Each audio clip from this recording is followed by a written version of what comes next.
for black girl nerds.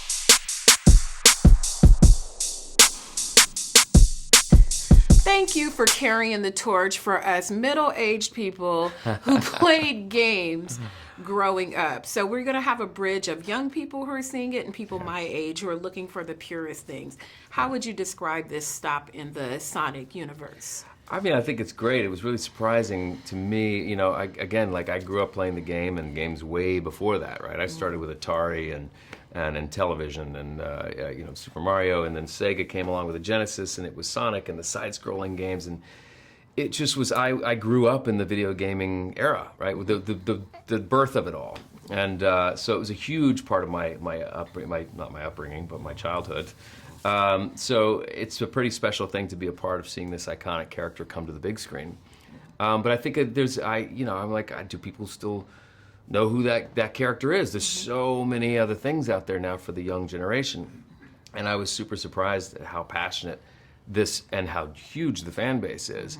And I think that the kids are going to go out and be reintroduced to this character in an iconic way and be reminded of why he was so cool and so special. And he's like another superhero to add to all the superheroes out there. So I think it's something the kids are going to enjoy, even if they hadn't played the game growing up.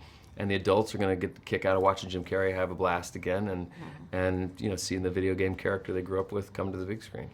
You do such a good job of conveying just like this gentle approach and helpful approach to Sonic as he makes his way where he needs to go. Are there challenges to playing against a person or a character that is not there? And how do you keep that energy?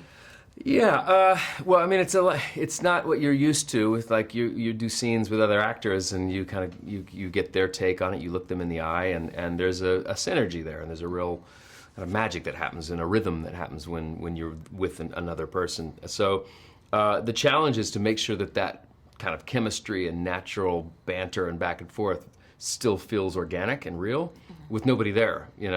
So it does require you to use your imagination a little more than usual.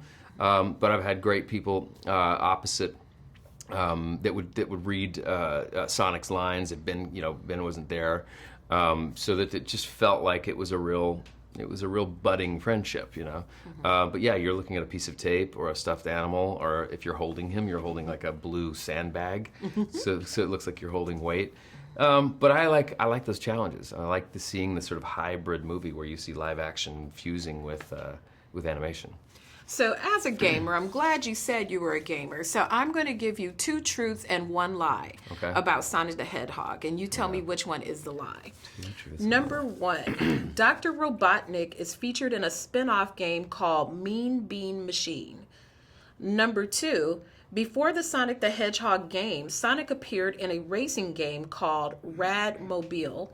Or number 3, Sonic's friend was originally a cave dweller or spelunker, and that's how he located Sonic. So that's 2 truths and 1 lie. Okay, so I know the middle one is a truth.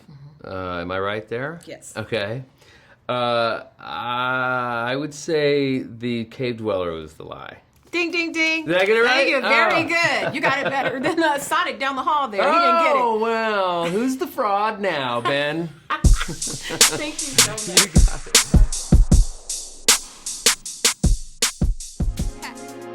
Better shake your booties for black girl nerds. Better shake your booties for black girl nerds.